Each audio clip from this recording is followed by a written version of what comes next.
Bonjour à tous, au programme aujourd'hui on va voir Crédit Agricole qui nous donne peut-être une opportunité de short, une belle opportunité de short. On verra aussi Pernod Ricard qui lui nous donne une opportunité à la hausse. On ira faire un tour aussi du côté des cryptos et du Bitcoin pour voir où il en est. Et voilà, et on commence avec le SP500. Le SP500 qui nous a fait une correction hier. Alors ça faisait longtemps qu'on n'avait pas vu une correction comme ça. Je crois que la correction s'est fait les 2 dernières heures de cotation entre 20h et 22h. Mais voilà, une belle mèche rouge pour clôturer, une belle mèche rouge à la baisse. Voilà, est-ce qu'on vient corriger un peu plus bas pour se rappuyer sur ces derniers plus hauts avant de repartir vers le haut, ou est-ce qu'on fait une correction plus profonde, ou même juste un petit rebond baissier comme ça avant de repartir vers le haut? On va suivre ça. Pareil pour le Nasdaq. Le Nasdaq, on a fait exactement la même chose finalement. Alors je vais le Nasdaq, je peux le mettre en horaire. Donc vous voyez, c'est vraiment les deux dernières heures de cotation entre 20h et 22h où on a corrigé un petit peu. Donc voilà, après c'est des corrections saines, hein, ça va faire du bien un peu au marché de corriger. Le Nasdaq, ça arrive sur ses plus hauts historiques. Donc on va voir si c'est vraiment une correction un peu plus durable ou si c'est juste une respiration avant de continuer à la hausse vers l'objectif des 17 160. En ce qui concerne le DAX, et donc du coup le DAX, lui, il était déjà sur une correction un peu plus profonde. On voit qu'aujourd'hui il a ouvert un peu à la baisse, mais voilà, rien d'alarmant. Le CAC 40 également. Le CAC 40, on est sur une correction mais qui est plutôt saine. Je pense que c'est une correction de continuation aussi après. Donc voilà, pour le moment, rien d'alarmant sur les indices européens qui eux sont déjà en correction depuis quelques jours déjà. Donc en légère correction depuis quelques jours. Concernant l'opportunité, la perf d'hier. Alors c'est Sophie qui nous a fait alors on avait ici un triple bottom ou une épaule, tête-épaule avec 2 épaules un peu profondes. On a cassé par le haut, on est venu quasiment remplir les objectifs et ensuite on voit qu'on a fait une dérive un peu latérale. Donc on le voit mis en daily ici, on est dans un canal latéral.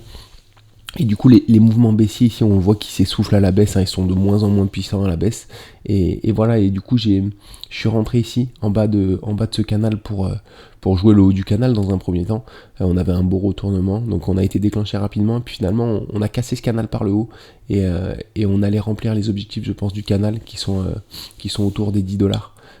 Donc voilà, on était sorti hier autour des 9,60$, donc c'est autour de notre R4. Donc voilà, donc un beau trade sur Sophie. Maintenant peut-être qu'il va revenir se poser sur cette résistance qui maintenant sera support, donc voilà, ou peut-être qu'il va repartir à l'eau, mais je le vois bien, il a fait une belle figure de retournement ici, donc ça laisse peut-être présager un retournement aussi plus durable pour cette action, donc on va surveiller ça en tout cas. Mais un beau trade du coup qu'on a clôturé sur Sophie. Concernant le flop d'hier, Nvidia, on l'avait pris il y a quelques jours, souvenez-vous, ici sur le double top. On a été déclenché par le bas. On est parti, on n'a pas eu le temps de sécuriser notre position, on n'a pas atteint notre R1 et on est reparti vers le haut. Là, on est en train de faire un autre top, un double top, mais en plus petit time frame. Donc voilà, là on repart vers le bas, mais c'est vrai que on commence ça fait la 3e fois qu'on vient de tester cette résistance. Donc voilà, ça sent pas bon pour le trade baissier. Je pense qu'on peut peut-être plus consolider comme ça quand la volatilité se réduit un petit peu à l'approche de la résistance. Souvent c'est signe de cassure, de future cassure vers le haut. Donc voilà, on va voir si là on vient corriger plus profondément, mais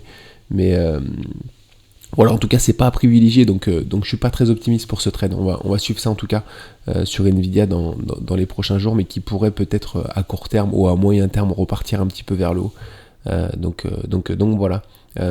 En ce qui concerne du coup l'opportunité à l'achat pour demain, Pernod Ricard qui est intéressante, on voit qu'on est sur un élargissement.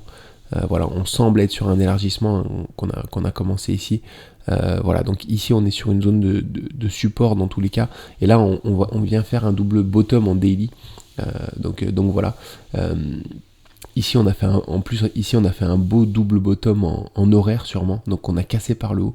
On revient faire un throwback sur la ligne de coup ici qui doit être ici. Alors je vais vous le mettre en horaire quand même, ce sera plus clair. Voilà, il y a un peu des gaps, hein, mais voilà, on a ce beau double bottom en daily qu'on a bien cassé par le haut. Donc la ligne de coup est par ici.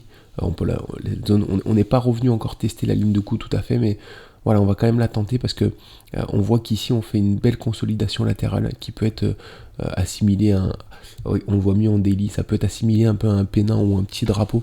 Donc voilà, ça c'est souvent haussier. Donc on l'a pris, on a mis un ordre au-dessus, on mettra notre stop loss en dessous si jamais on est déclenché par le haut. Donc voilà, si jamais on est déclenché vers le haut, on aura le temps de sécuriser notre position sur la ligne de coup du double bottom. Donc voilà, ça peut être un trade intéressant. Par contre là, si on voit qu'aujourd'hui on casse encore par le bas, du coup on ira plutôt chercher les retournements sur cette zone de cette ancienne zone de résistance qui jouera le rôle de support maintenant. Donc voilà, afin d'atteindre éventuellement, afin de valider l'objectif de ce double bottom qui est cette ligne là, qui est les 172 pour Pernod Ricard. Donc voilà, puis à moyen terme ou à long terme, on le voit éventuellement revenir sur le haut de cet élargissement. Ce serait vraiment un trade positif pour nous du coup, qui nous mènerait très haut. Donc voilà, mais dans un premier temps, on va tenter déjà de le sécuriser si jamais on est déclenché. Et puis voilà. Crédit Agricole pour l'opportunité à la baisse de demain. Crédit Agricole, alors on est sur une zone de résistance, mais plutôt en monthly, on va le voir.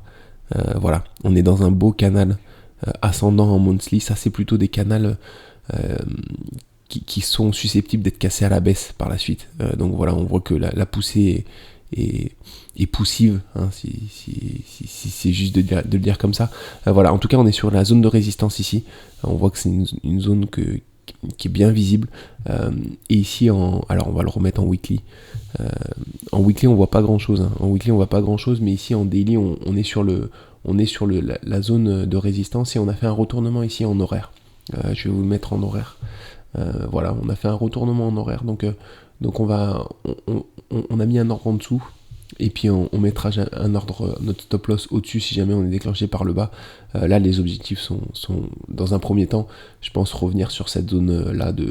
On avait ici alors, c'est un double bottom, on peut appeler ça un double bottom, qu'on a cassé par le haut. Donc voilà, on reviendra peut-être sur dans un premier temps ce support ici, qui était une ancienne résistance qui jouera le rôle de support. Mais les objectifs très long terme, je pense que c'est le bas du canal. Donc voilà, à suivre pour Crédit Agricole. Si jamais on fait vraiment cette grosse correction, ce sera vraiment sur du long terme, hein, c'est pas pour demain. Donc voilà, ça peut être lent et durable. Donc on va voir en tout cas. En tout cas, on est sur une belle zone de résistance ici et je pense que c'est intéressant de la prendre en short. Donc voilà, on va faire un petit tour du côté des crypto-monnaies. Alors les cryptos, voilà, c'est ici, on a du coup le Bitcoin, on le regardait en 4 heures hier, et on disait que là on était en train de faire une rotation partielle pour casser ce double bottom par le haut. Donc c'est ce qu'on a fait, et là on est revenu se poser du coup sur l'ancien support, l'ancienne résistance qui est maintenant devenue support.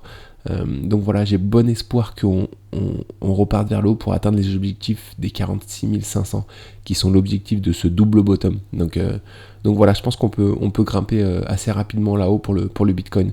Après avoir ici comment on réagira, parce que c'est vrai que c'est une zone de résistance un peu plus global. On aura le temps de voir ça ensemble. Voilà, mais il y a pas mal de résistance sur ces niveaux-là. Donc on va suivre ça ensemble. Du coup, c'est tout pour aujourd'hui. On se retrouve demain matin pour le bilan de la journée du jour. Bonne journée à tous, à très vite.